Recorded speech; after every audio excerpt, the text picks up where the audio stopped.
नमस्कार दोस्तों, हमारे YouTube चैनल में आपका हार्दिक स्वागत है। दोस्तों, आजकल अक्सर ये सुनने में आता है कि युवा वर्ग जो है सो उसमें बड़ी हताशा और निराशा पाई जाती है।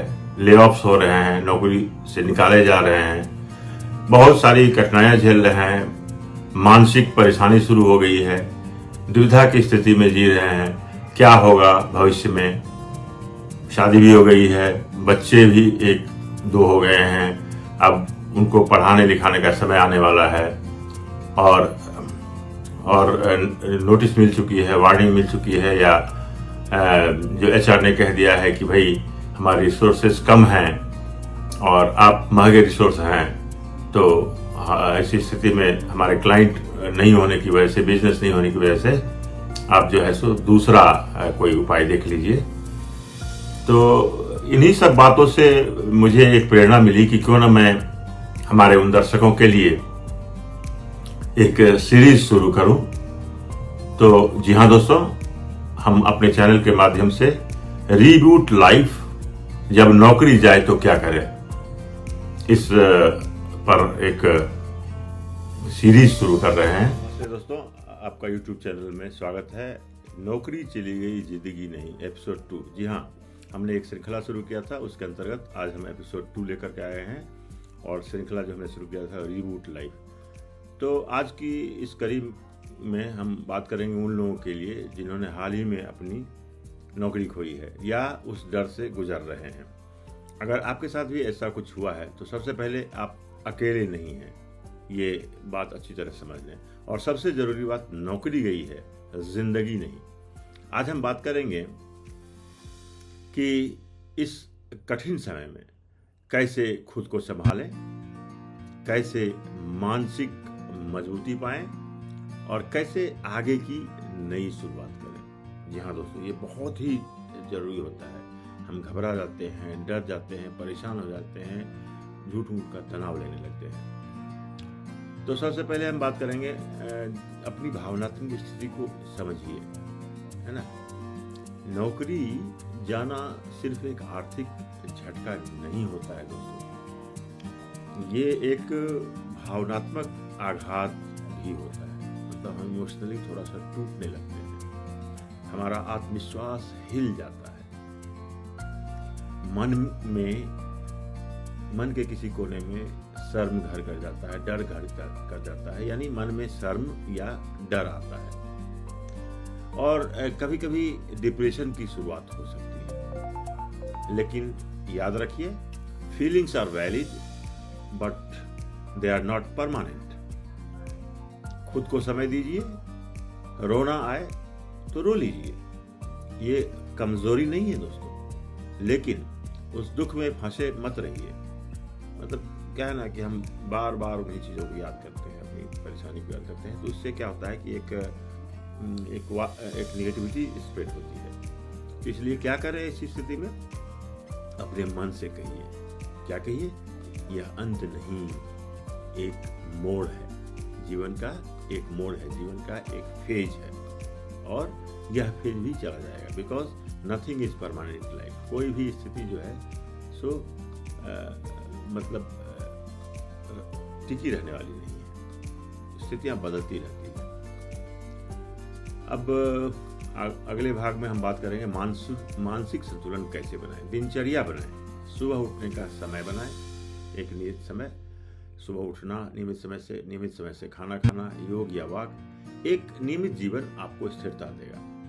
दूसरी बात है दोस्तों कि मन की सफाई करें। जैसे हम शरीर को साफ करते हैं, वैसे ही मन को भी रोज सकारात्मक विश्वास से भरना जरूरी है। और इसके लिए क्या कर सकते हैं दोस्तों, तो ध्यान कीजिए, मेडिटेशन कीजिए, 10 से 20 मिनट रोज ध्यान कीजिए। अब अगर आप ध्यान सीखना चाहते हैं तो मैं ध्यान का सर्टिफाइड ट्रेनर भी हूँ, तो आप हमसे संपर्क कर सकते हैं। कमेंट करके बताइए, हम आपसे संपर्क करेंगे। सकारात्मक किताबें पढ़िए, जैसे गीता, रामचरितमानस, ये सब प्रेरणा देती है हमें। और तीसरी बहुत ही जरूरी बात है, नकारात्मकता से दूरी बनाएं, है ना। ज़्यादा निगेटिव न्यूज़ या सोशल मीडिया से बचिए। ऐसे लोगों से दूर रहिए जो हर समय निराशा फैलाते हैं। चौथी बात यह है दोस्तों कि सकारात्मक साथ ढूंढिए। कोई ऐसा मित्र, कोई ऐसा मेंटर जिससे आप खुलकर बात कर सकें, या कोई ऐसा परिवार का सदस्य जिससे आप खुलकर बात कर सकें, तो खुलकर उनसे बात कीजिए। ग्रुप्स या काउंसलिंग का सहारा लीजिए। ये कमजोरी नहीं है, समझदारी है। मना है ना, काउंसलिंग की बात जैसे ही आती है तो लगता है कि जैसे हमारे सब कुछ हो गया है, क्या हम काउंसलिंग की क्या जरूरत है, लेकिन ऐसा कुछ नहीं है। काउंसलिंग हर किसी को काउंसलिंग की जरूरत होती है। अब हम इस एपिसोड के तीसरे हिस्से में भाग 3 में बात करेंगे जिंदगी की नई शुरुआत की। जी हाँ दोस्तों, जब एक रास्ता बंद होता है तो कई नए रास्ते खुलते हैं। बस हमें देखने का नजरिया चाहिए। तो अपने स्किल्स को फिर से देखिए, नए कोर्स कीजिए, डिजिटल स्किल्स, फ्रीलांसिंग, टीचिंग या कोई नई भाषा सीखना। छोटे छोटे कामों से शुरुआत कीजिए, यानी छोटे छोटे काम से शुरुआत करने में हिचकिचाइए मत। आत्मनिर्भरता गर्व की बात है, शर्म की बात नहीं है। और याद रखिए, कोई भी नौकरी इतनी बड़ी नहीं होती कि वो आपकी पूरी जिंदगी तय कर दे। ठीक है, तो इसलिए आप अपने आप को संयत बनाए रखें। भाग 4 में हम बात करेंगे आत्मबल का मंत्र। जी हाँ दोस्तों, हम एक टिप्स आपको देना चाहते हैं जिससे आपका आत्मबल बढ़ेगा। श्रीमद् भगवत गीता कहती है, उद्धरेदात्मनात्मानम नात्मानम अवसादयेत्। अर्थात स्वयं अपना उद्धार कीजिए, अपने को गिराइए मत। नेगेटिविटी से मत भरिए अपने आप को। इस समय खुद को गिराना नहीं, खुद को उठाना है, संवारना है और निखारना है। आपकी जिंदगी अभी भी पूरी तरह से आपके हाथ में है। बस इतना याद रखिए दोस्तों, नौकरी गई है, जिंदगी नहीं। आप फिर से उठ सकते हैं और इस बार पहले से कहीं बेहतर ऊंचाइयों तक पहुंच सकते हैं। बस केवल आत्मविश्वास, यानी अपने ऊपर विश्वास, सकारात्मक विचार, सकारात्मक सोच और एक नई ऊर्जा का संचार करना है अपने आप में। तो दोस्तों, अगर यह वीडियो आपको जरा सा भी सुकून या प्रेरणा दे पाया हो तो इसे ज्यादा से ज्यादा अपने दोस्तों के साथ जरूर साझा करें और कमेंट में हमें बताइए आपने इस समय में क्या सबसे ज्यादा महसूस किया और आगे क्या करने का सोच रहे हैं। ठीक है, क्योंकि जब तक आप कमेंट में हमें बताएंगे नहीं, हमें पता नहीं चलेगा। और आपके कमेंट के माध्यम से हमें यह भी एक आइडिया मिलेगा कि आपको किस तरह का अगला वीडियो चाहिए। तो कमेंट जरूर करें। अगर आप हमारे चैनल पे नए हैं तो चैनल सब्सक्राइब करना ना भूलें। लाइक, शेयर और कमेंट जरूर करें। चैनल सब्सक्राइब जरूर कर लें, बेल आइकन जरूर दबा लें। अगली कड़ी में दोस्तों हम बात करेंगे नौकरी मिलने के बाद फिर से खुद को कैसे स्थापित करें। ध्यान रखें, हार कर बैठना आसान है, पर उठकर चलना ही असली शक्ति है। धन्यवाद। हम मिलते हैं आपसे एक नई वीडियो के साथ। तब तक के लिए लेते हैं विदा। लेकिन विदा लेने से पहले एक बात हम आपको बताना चाहते हैं, और यही इस वीडियो का सबसे महत्वपूर्ण हिस्सा है। और वो बात क्या है कि 5 जरूरी काम जो है सो आपको करना चाहिए। नौकरी चली गई है, यह एक कठिन समय हो सकता है, लेकिन यह आत्मविश्लेषण, पुनर्निर्माण और आत्मबल बढ़ाने का भी समय है।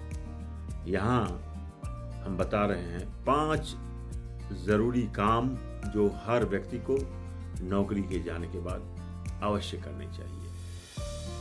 हम पिछले एपिसोड में भी इसकी चर्चा किए थे और बार बार हम इस चर्चा को करके आप में एक नया आत्मबल, नई स्फूर्ति बढ़ना चाहते हैं, नई सोच देना चाहते हैं। तो पहली बात क्या है? शांति और स्वीकार्यता। घबराइए नहीं, कुछ दिन खुद को संभालने के लिए दीजिए। जो हुआ उसे स्वीकार करें और मानसिक रूप से स्थिर हो जाए। ठीक है ना। बिल्कुल स्थिर हो जाए मानसिक रूप से, चिंता फिक्र सब छोड़ दें। दूसरा बहुत ही महत्वपूर्ण बिंदु है खर्चों की समीक्षा करना। अपने बजट को फिर से बनाएं, जरूरी और गैर जरूरी खर्चों में अंतर करें, कुछ महीनों की बचत को समझदारी से खर्च करें। यह बहुत ही जरूरी है दोस्तों ऐसे समय में। तीसरा है कौशल विकास यानी अप स्किलिंग। हमने अपने पिछले एपिसोड में भी इसकी चर्चा की थी, बार बार हम उन्हीं चीजों को दोहरा रहे हैं ताकि आप इसको अच्छी तरह से समझ जाएं। जो नई स्किल सीखिए जो बाजार में मांग में है, जो ऑन डिमांड है। ऑनलाइन प्लेटफॉर्म जैसे कॉर्सेरा, स्किल इंडिया, यूडेमी या अन्य कई प्लेटफॉर्म ऐसे हैं, इसका लाभ लें। चौथा महत्वपूर्ण बिंदु है मानसिक और भावनात्मक देखभाल। तो इसके लिए हम क्या कर सकते हैं? प्राणायाम कीजिए, ये अनुलोम विलोम है। इसी तरह से और भी प्राणायाम है। अगर आप ये सीखना चाहते हैं तो एक्सक्लूसिवली हम इसके लिए वीडियो बना सकते हैं। आप कमेंट करके हमें जरूर बताएं। ध्यान करें, सकारात्मक साहित्य पढ़ना शुरू कर दें, अपने आत्मबल को बनाए रखें। और पांचवा और महत्वपूर्ण बिंदु ये है कि नया अवसर तलाशें, चुपचाप बैठे नहीं। रिज्यूमे अपडेट करें, नेटवर्किंग शुरू करें, लोगों से कनेक्ट होना शुरू करें। अगर आप लिंक्डइन पर हैं तो लिंक्डइन पर अपना प्रोफाइल शेयर कीजिए, अपना रिज्यूम शेयर कीजिए और इंटरव्यू की तैयारी कीजिए। हर अंत एक नई शुरुआत हो सकती है। क्या आप जानते हैं कि जीवन में जितने भी सफल लोग हुए हैं वो भी कई बार नीचे गिरे हैं, गिरकर फिर से उठ खड़े हुए हैं और फिर से आगे बढ़े हैं। गिरकर उठना, संभलना, फिर गिर जाना, फिर गिरकर उठना, संभलना, यह तो जीवन में लगा ही रहता है दोस्तों। तो क्यों हम अपने आप को कोसें, क्यों हम अपने आप को दुखी करें, क्यों हम अपने आप को तनाव से भर लें? क्यों ना हम ऐसा करें कि यह जो आपदा है वह अवसर में बदल जाए, यह जो विपरीत परिस्थिति है वह हमारे अनुकूल हो जाए। और इसके लिए जरूरी है आत्मविश्वास। तो आत्मविश्वास से लबरेज रहिए। मिलते हैं आपसे नई वीडियो में, तब तक के लिए लेते हैं विदा। वीडियो पूरा का पूरा देखने के लिए बहुत बहुत धन्यवाद।